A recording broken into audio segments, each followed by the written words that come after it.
Hello, everyone, and welcome to Heated, a podcast dedicated to telling you the truth about climate change and about the powerful institutions that keep that truth obscured. In our first episode, we talked a little bit about the mainstream media, specifically about how the billionaire owners of major news outlets are laying off their climate reporters and editors, and how those layoffs are damaging our collective understanding of the biggest story of our time.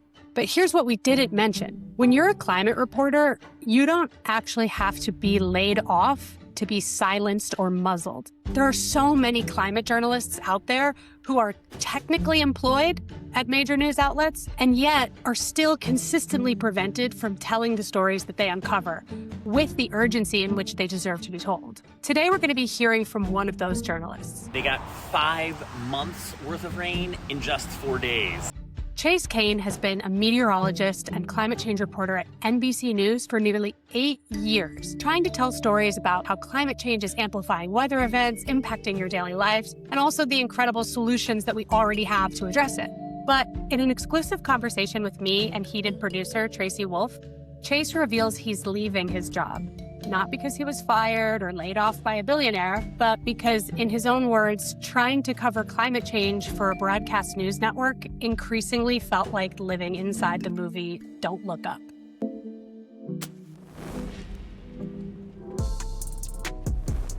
So, Chase, thank you so much for having this conversation with us. Why are you leaving NBC? First of all, I have to say, it's my dream job.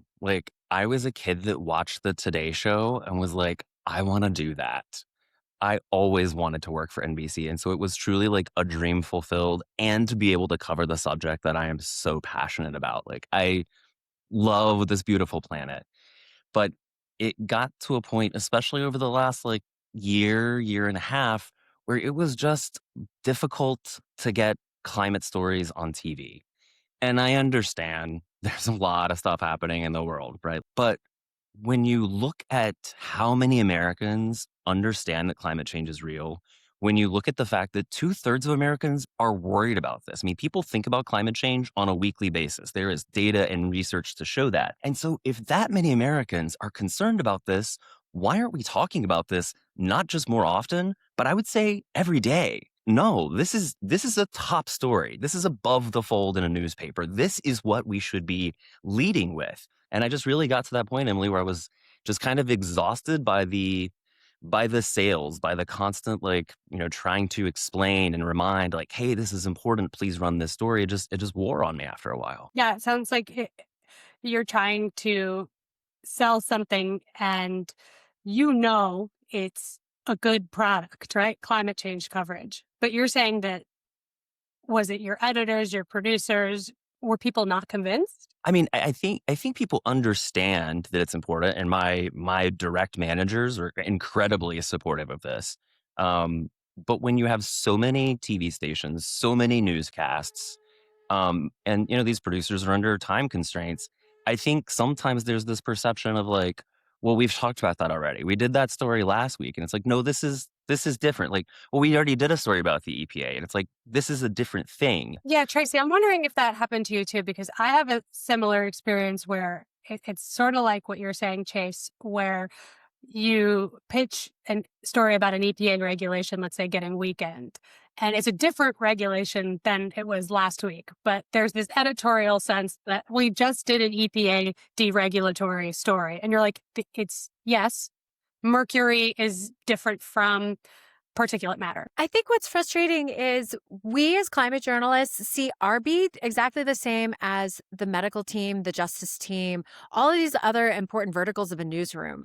And you would never say, well, we covered Gaza last week, and I know that they bombed them again. We're not going to cover that. There are certain things that you continue to cover. So I think that is why, especially as climate journalists on television, we get really frustrated because it's yeah, I know I talked about the EPA was doing this thing, but that was last week. This week, they're escalating it. And this is why it's important. And so when we get that response of, we talked about it last week, I think that is why people like Chase and I, especially in TV news, got really, really, really frustrated. And you also raise another good point, Tracy, of let's use what was happening in Gaza. Obviously, an atrocity on so many levels. And yet, people, stations, networks, newspapers, everyone was covering it on a basically daily basis. And that's a really heavy, difficult, depressing, heartbreaking story, right?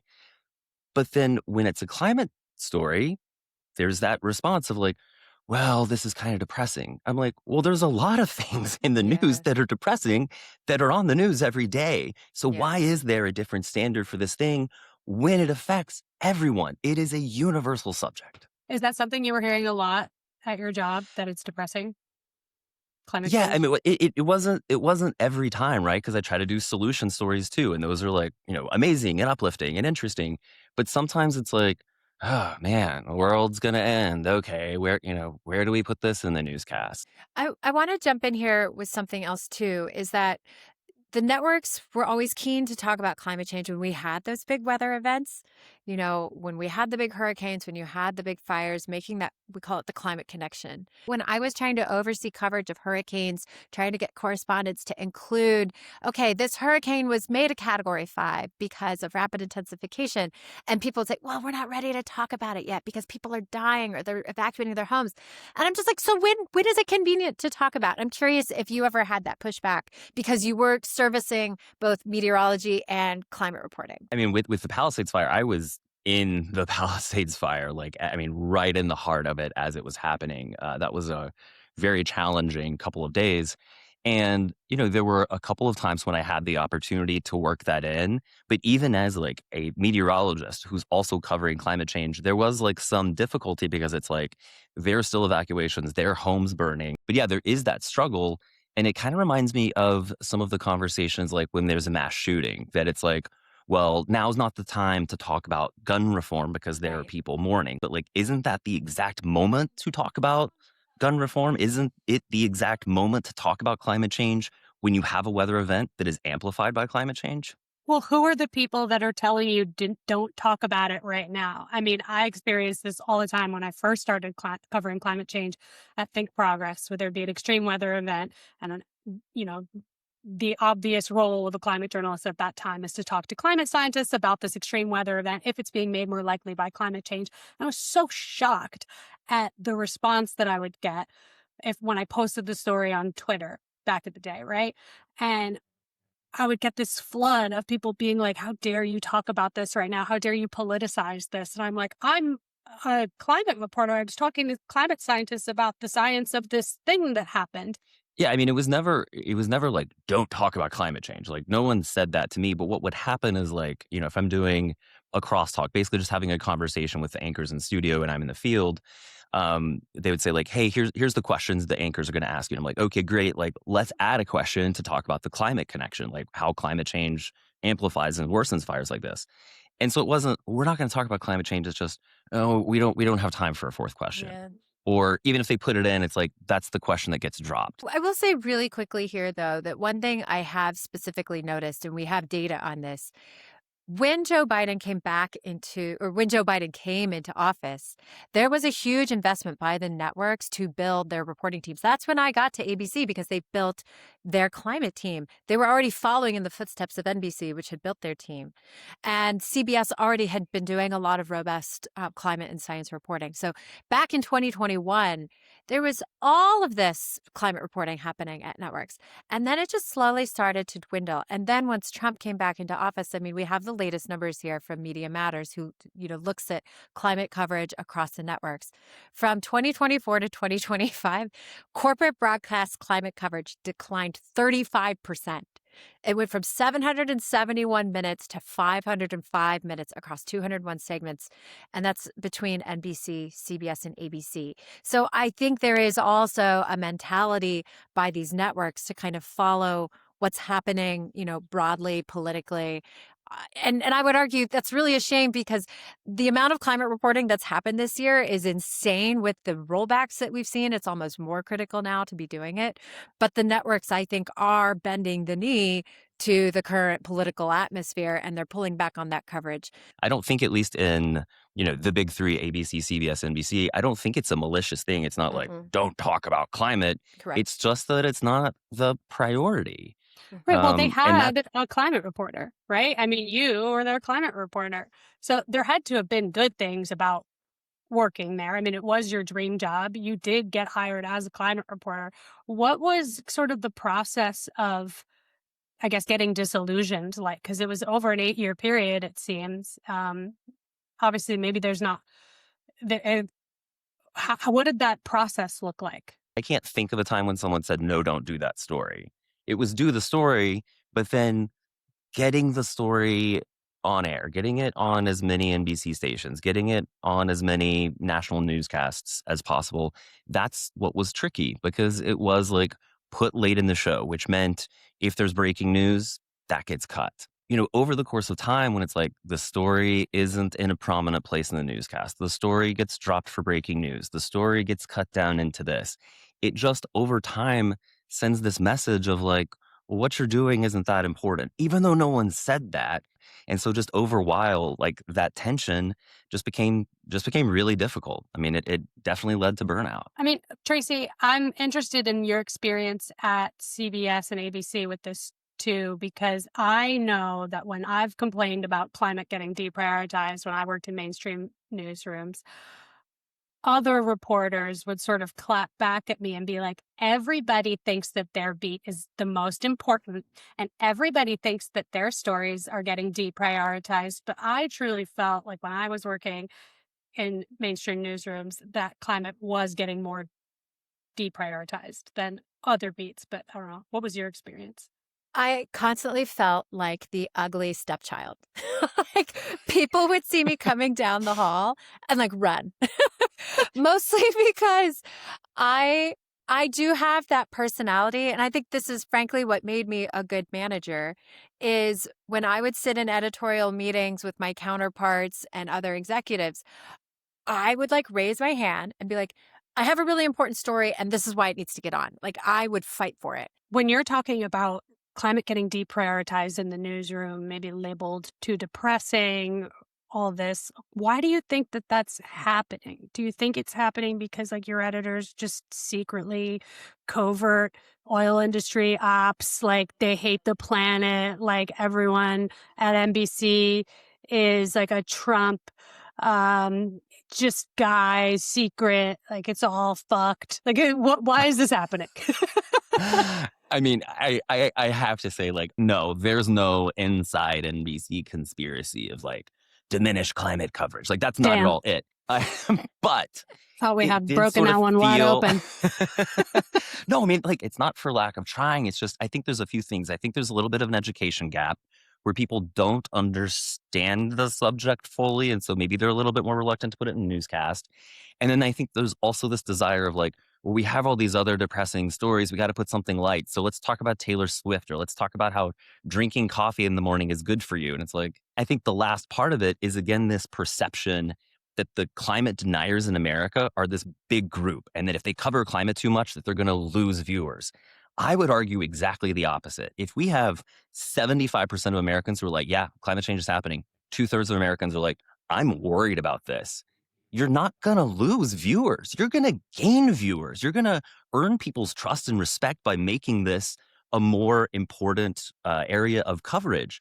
And so, this conversation, I want to also say, is not to like drag NBC and say they're a terrible place. I actually hope that having conversations like this makes it easier for people who are still there, for people who are at CBS and ABC and CNN and New York Times, all these big outlets. I hope conversations like this actually make it easier for them to get stories on, and for them to get stories on more consistently. Like, that's really my goal here. I think where my heart breaks here is I agree with everything you're saying. My role at ABC and CBS was I was a coordinating producer. And so I really had to sit behind the scenes. I really was not on air. And my job was to really inform my colleagues about why this is important and push coverage. And when I was there, we got it on. And without somebody like me there pushing, then there's no advocate for that coverage to get on air. And so I think the thing that's heartbreaking is without you and me there in the newsroom, I don't think it's going to happen. And I didn't expect to actually feel like I'm fighting emotion right now, but like, that's something that I worry about. Yeah. I want more impact, but I also recognize that I was having impact. Like I was, like there were stories on TV. Yeah. And so, yeah, I guess there's a little bit of guilt in here too of like, I hope that they hire someone else in this role. Maybe this is an opportunity to rethink how they do climate change. I think so many people see the end result of what happens with the story. Like the public only sees what did get published and and that's it. The public only sees what did get published. They don't see what didn't get published, the fights or conflicts that happened in the newsroom to try and get that story out. And they don't know what reporters were working on that perhaps just like didn't get the green light at the end of the day. Chase, were there any stories that you were really excited about pursuing that you perhaps had pursued at NBC and then they just didn't go anywhere? Yeah, I mean, there were like solution stories were what I loved to do, right? Because it's like this is encouraging. This is someone doing something to solve the problem. But inherently, solution stories are local because it's a seawall in Miami, it's replanting a forest in California, it's restoring a river in New England.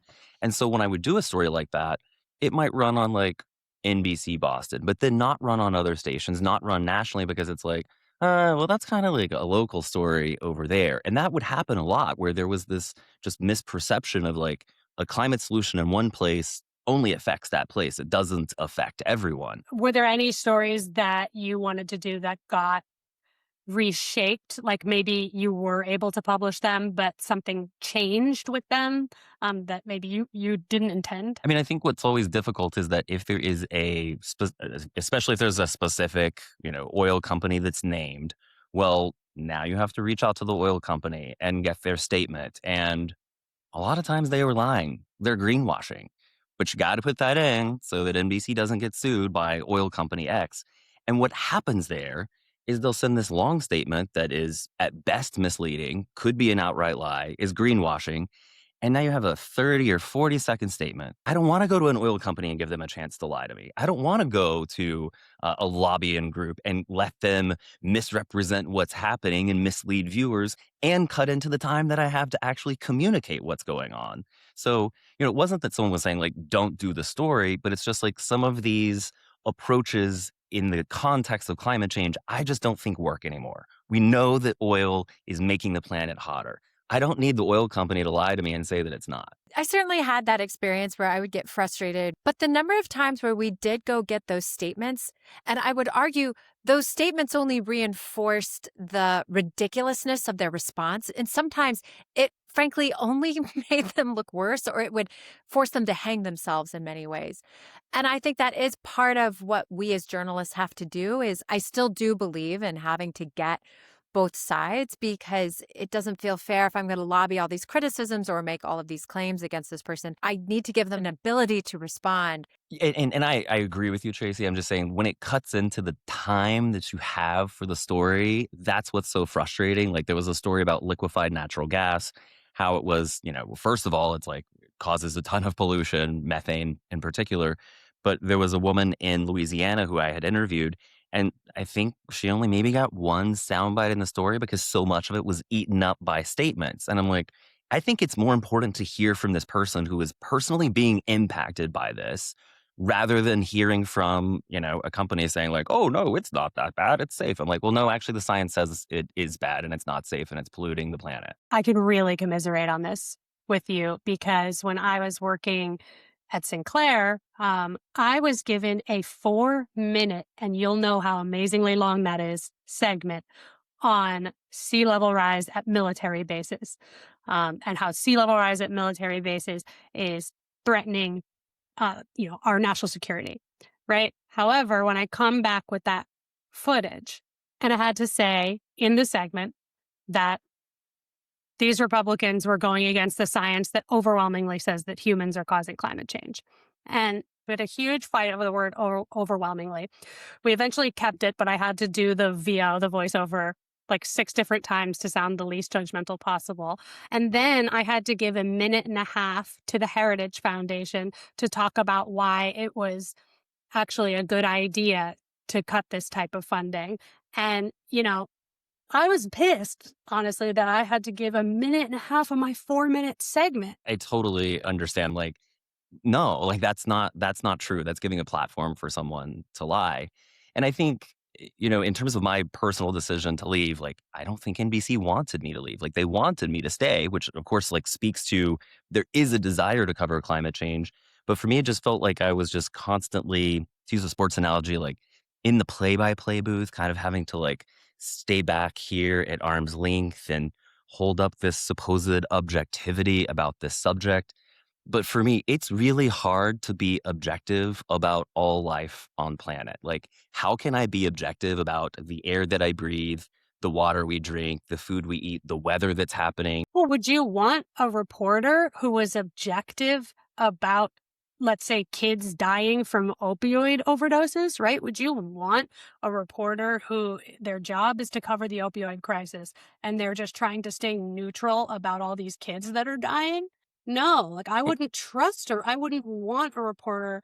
I wouldn't want an editor that was just like, well, we could go either way about whether this is happening or not happening, right? Like, I want reporters to treat moral crises as moral crises. I don't trust news that doesn't give me the facts of morality as well as the facts of what's going on, right? And that's how I feel about climate change reporting. That was one reason why I felt like I had to go independent, was that I felt that there needed to be this acknowledgement of the moral crisis that climate change is, of the violence that it is, of the hurt that it's doing to us, to our ecosystems, to our children. It started to really piss me off when I was told to constantly keep going back to these companies that have only lied to reporters for 40 years about this subject, right? Like, I was taught in journalism school that trust is earned, right? That you give space in your stories to people and corporations and entities who have earned the trust of you and your readers, right? You don't give space to people who have proven over and over again that they're lying to you. So that's why my approach is that I'll reach out to the oil company if I have to, but I'm going to give a big caveat about their history of lying. Well, I want to ask both of you a question because I think we've all sat in this space at different times, different places. Media is rapidly changing. Emily, you got sick and tired of it, and 7 years ago, you decided to go to this really interesting new space where you're finding your impact. How do we continue to get the news out to make sure we reach the right audiences?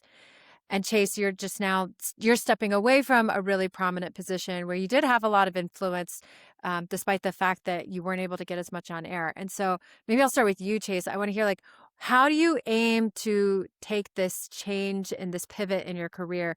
What do you aim to accomplish with, climate journalism in this new digital media age? I'm going to start doing some of the same work that I did for NBC, but on my own YouTube channel and be able to reach people there. I mean, YouTube is now watched more than Netflix. Like, YouTube is now TV. That's where people are watching. Like, they're not just on their phone, they're sitting down on their couch and watching YouTube. And for the tens of millions of Americans, what's 2/3 of 330 million? It's a lot of people.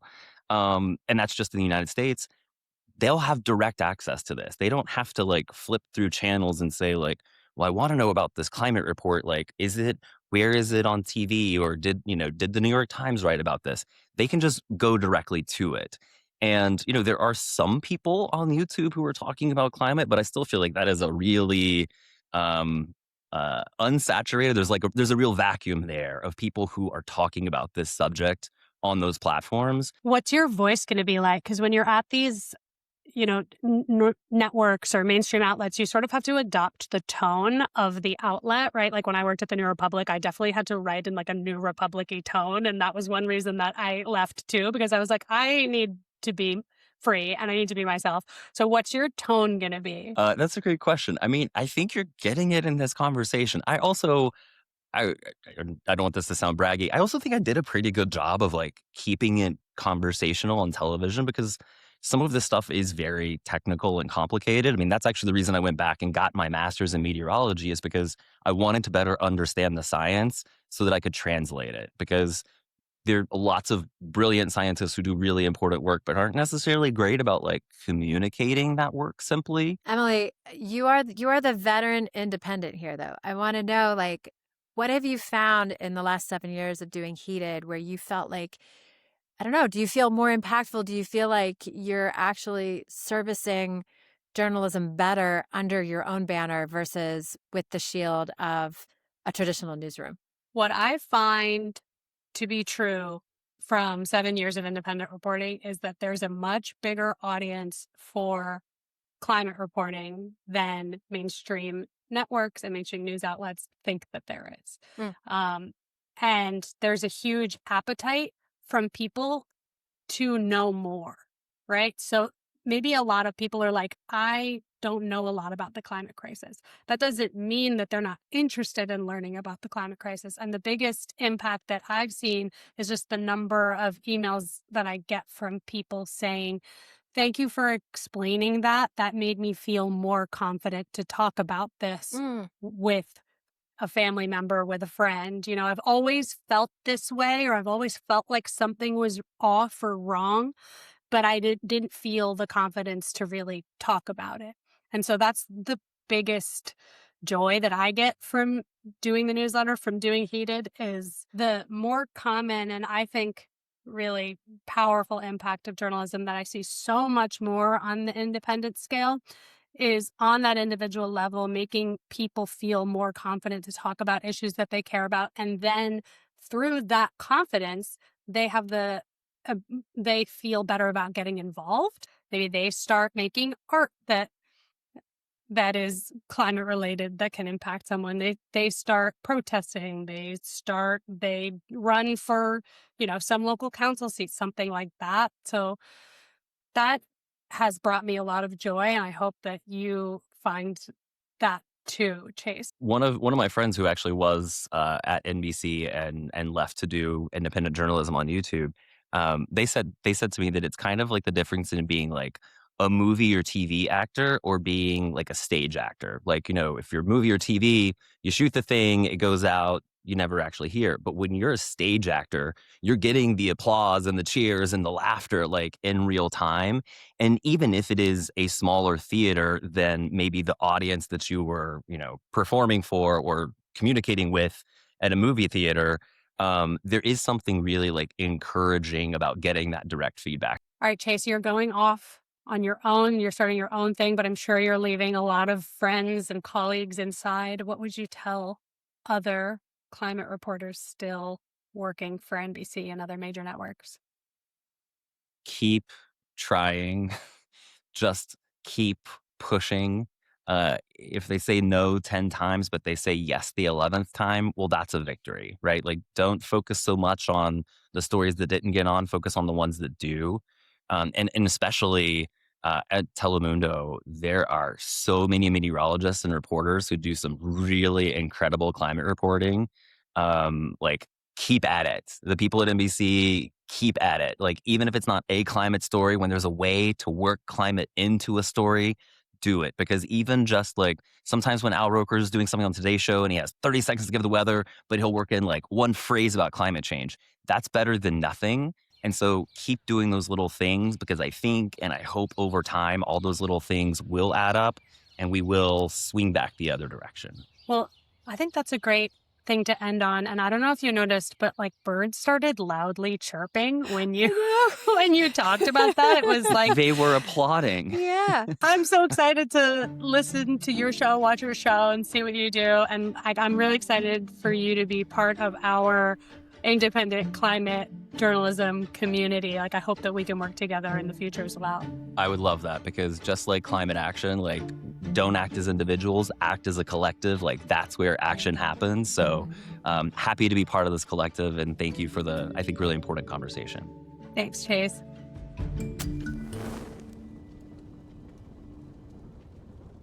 That's it for today, everyone. If you enjoyed today's conversation and you want to hear more like it, we have way more content on Substack. Check us out at heated.world or search Heated on the Substack app.